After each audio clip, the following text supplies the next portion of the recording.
I'm gonna say something that's really, really like controversial. Um, a lot of people would disagree with me when I make these particular videos. Black people tend to call me a sellout. Most black people do, and I'm cool with it. You understand? I mean, I stand by what I believe, so to speak. I stand by my words, and I don't bend and I don't break them for no one. You understand? If I say something, it's said. You understand? Unless like years later, something has been revealed to me in order for me to change my mind about what I said years ago. Other than that, I stand 100% by what I have said. In both of my channels, in all of the several hundreds, I'm pretty, in combination to both channels, I'm pretty well over 1,000 for in total, ones that I deleted, videos that I deleted or whatever. I stand by every video that I've put out, right? So it's like, I'm not gonna lie, man. I just want to do what white people do. And what I mean by that is, every time I talk to a white person, not the racist ones, not the ones that's closed-minded. I'm talking about the open-minded, liberal, I love everybody white person, right? They sound so jolly and so happy. And it's because that they don't live under the same negative standards that we live under as black people. Now, that's not all black people, but there are quite a few that really, really think that it's important that you have street credit. That really think that in order for me to respect you, right? From one black man to the next, you had to have put in some work. You had to commit some crime. And it's crazy because the youth admire men that have done some of the most atrocious shit in the community that we can imagine, ever. And this is not the real world. I know what the real world is. It goes like this. You go to school, high school, you graduate and you find out, hey, listen, I don't want to go to college. You pick up a trade. Might be plumbing, electrician, carpentry or something like that. And, might be an auto mechanic, but you're getting paid pretty good. Either you own your own business or you work for someone. Or you go the other route, which is you graduate from high school and then you go to college, you pursue, an extension of your education. You get a degree in something. And after that, you either, run your own company. You take that knowledge that you had and you run your own business. Or you work for someone. You work for Fortune 500 company. Either way, it's always in grounds of success. And it has nothing to do about how much street credit you have. If anything, it's a negative when you're trying to enter into the real world. But I just don't want to deal with this fictitious world that a lot of black, in particular in the hood, that we live by, the standards that we live by. It's crazy, yo. This happened to me a couple years ago, right? When I was living in Charlotte for the first time. I'll never forget it. That's when Gucci Mane was first coming out, right? I went to a couple of Salvation Armies. I had my first book out, right? Out of all of the Salvation Armies I went to, one allowed me to speak to the children. Now, I'm a positive man. True indeed, I don't have a college degree. I went to college, but I dropped out. I felt as though that I came to the youth. You understand? Ones that would kind of appreciate me because they came from the same background I came from, right? And I had something to say. I could relate, right? I got chewed down by most people, most directors that were directing the Salvation Armies, for the Boys and Girls Club. I'm sorry, the Boys and Girls Club. Let me take that back. And I got chewed out by the director. They was like, yo, do you have a college degree? Do you have this, all these credentials? I was like, nah. So only one person out of about 7. And it wasn't just in Charlotte. It was out of, around the metropolitan area. And as far as Greensboro, Greensboro, Durham, Raleigh, whatever. Anyway, I remember one place that denied me, right? This one black lady. She asked me, did I have a college degree? She asked me all these credentials, and of course I said no, right? At the end of the day, this same broad allowed Gucci Mane to come to the Boys and Girls Club to talk to the kids. And it just dawned on me, like, so it's nothing against Gucci Mane, but it's just the truth. You much rather have a felon, a person that was a high school dropout, that really had no intentions but to be a menace to society at that time, talk to the children in comparison to me? And this is the problem that I have in the black community, because we admire the thug in comparison to the nerd dude. And the reality of it is nerds are the ones that run the world. The reality of it is that there are nerds that will lock that thug-ass man up for years upon years. And at the end of the day, we could talk about how the white man is, the white man that, or whatever have you. Let me tell you something. This is a metaphor. This is not saying that you're supposed to do it. But this is what black people do all the time. We shoot ourselves in the foot, in the back, in the leg, in the arms, everywhere. We handicap our own selves. White people don't have to do it. We do it to ourselves. Why do we highly respect those that are literally a menace to our society, to our community? I don't understand it. I just don't. My son is not allowed, and I said it, you goddamn right. He is none of my children. They not allowed to post up pictures of LeBron, Nicki Minaj. As far as dealing with my daughters don't even know who the hell Nicki Minaj is. My children don't know none of them chicks, none of them rappers, none of them entertainers or actors. The only person that they really know is like Will Smith. And I mean, I don't mind them knowing them because they see him in movies.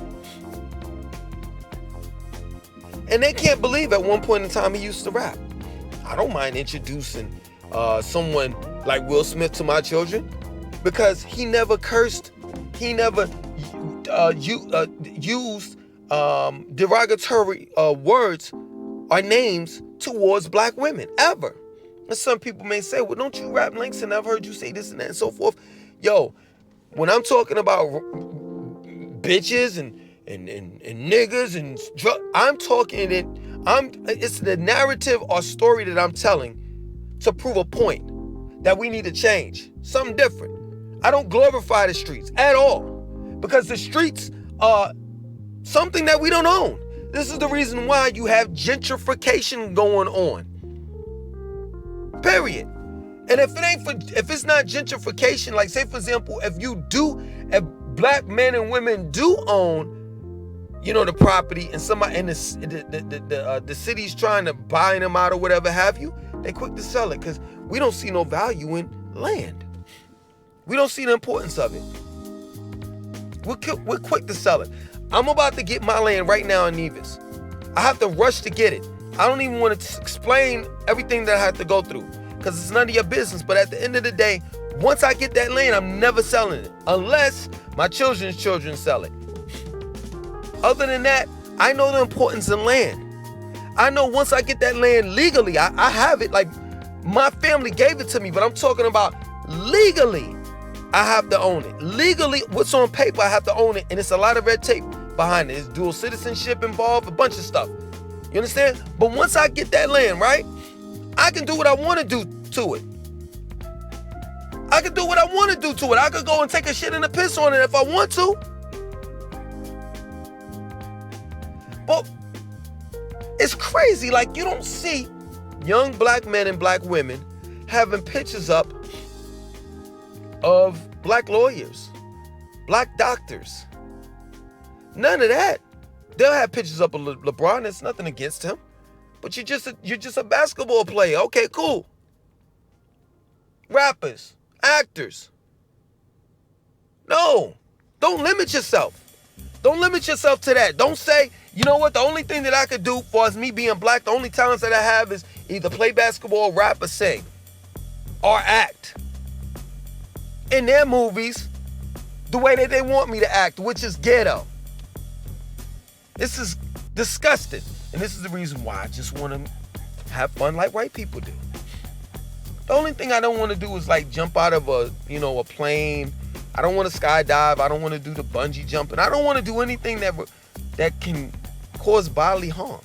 That's why I stopped like doing roller coasters in amusement parks. Cause I don't have to. Listen, let me tell you something. It's bad enough when I put this car in reverse and drive. You know what I'm saying? Like, it's like I'm going through a roller coaster every day. When I get behind this wheel and I drive off, because I can get stopped by a cop and the cop can say, he had a gun. I was a fear of my life. And I can die off of that. So why would I jeopardize my life by going to an amusement park, getting on a roller coaster? And the possibilities of roller coaster just going berserk and I die. A freak accident. Right? Now some people may say, well, Langston, don't you ride on airplanes? Yo, let me tell you something. Airplanes have to be one of the safest forms of transportation that ever exist.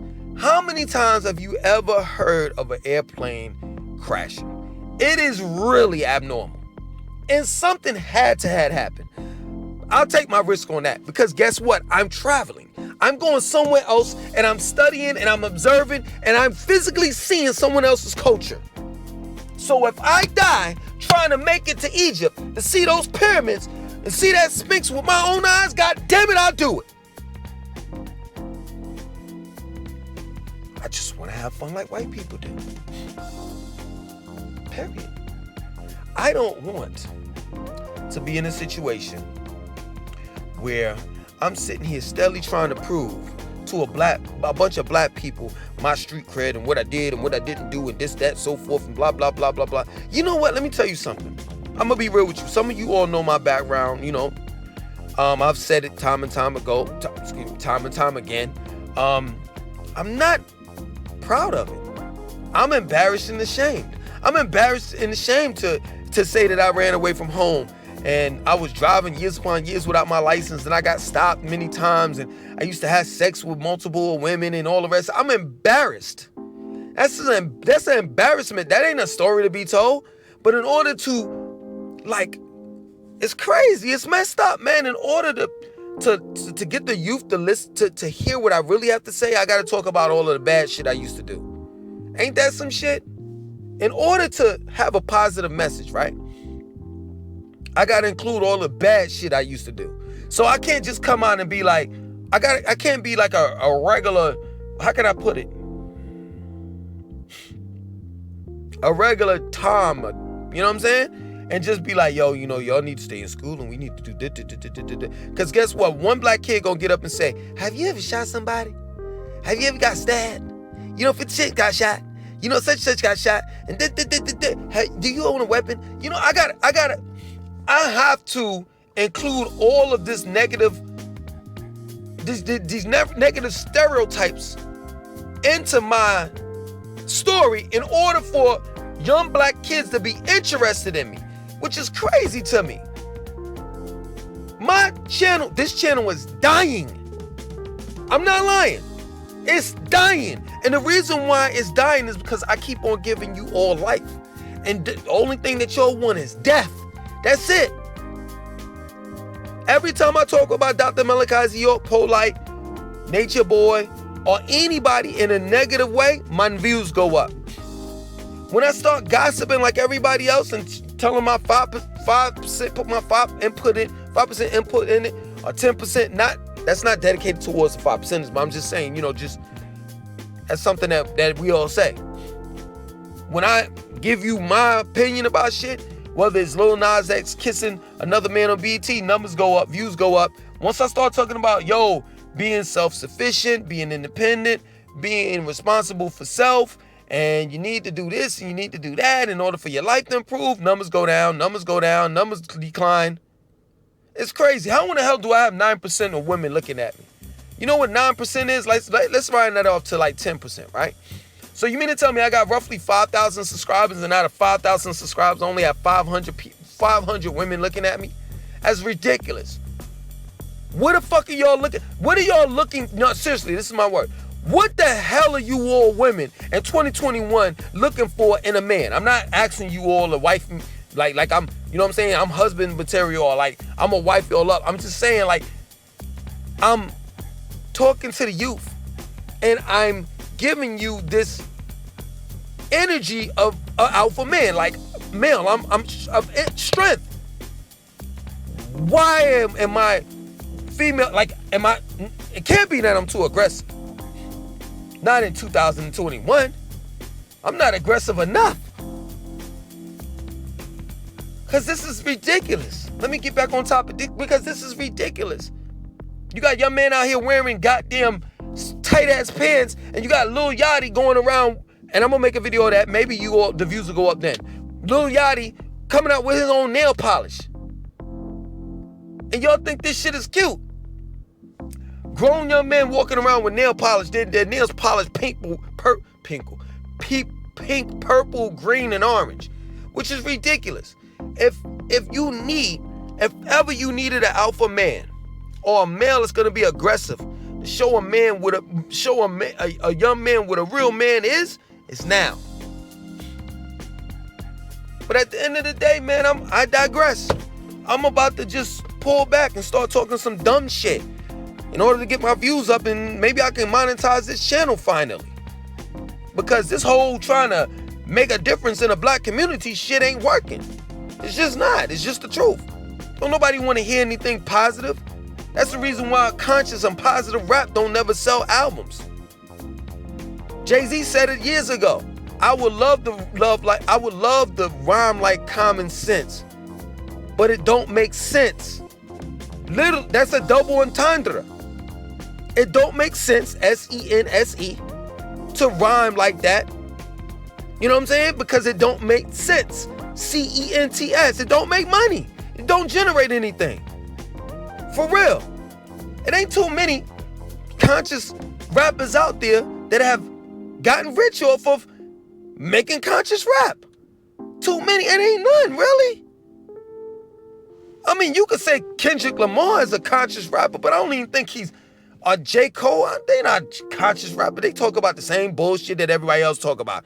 It's just that they more lyrical with it. It's more subliminal. You got to figure it out. Like, oh, he just said this and that and so forth. Literally, he just said, yo, the girl gave me a blowjob.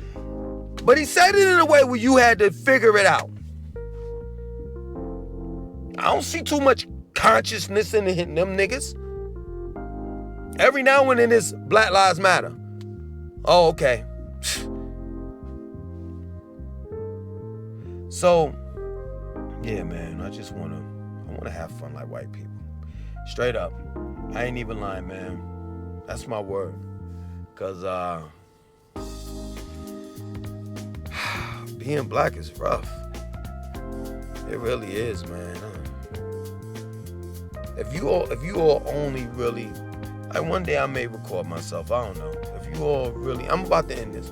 If you all really like came home with me and just saw how I acted inside my house, y'all would be like, yo, this dude is goofy. He be doing goofy shit. You right. I'm a cornball. You call me goofy or whatever. I just want to laugh, man. Man, I ain't got no time to be in front of DJ Vlad TV talking about some, I got stabbed, I got shot, and yeah, you know, that's my past. And we just keep on talking about the past. Fuck out of here, man. That man is making money off of your misery and your pain and suffering. Get out of here, man. And then he gonna try to justify that shit. Well, this is their stories, and I don't ever tell them what to say and what not to say. But you asking them questions! And they ain't smart enough to figure it out, you dumbass! That you hemming them up! Shit! I don't know, man. One day, if I do get that call from Vlad TV, and if we can agree, like if we could put down some paperwork that this is gonna be live and none of it's gonna be edited out and this and that and so forth, I'll do an interview with him. I'll call him, woof. And I knew that this was gonna be live and he couldn't take it back. Oh shit. I'll make sure I have everything to tell him, everything to say, good or bad. I ain't even say like, subscribe, or it's a waste of time. All right, later.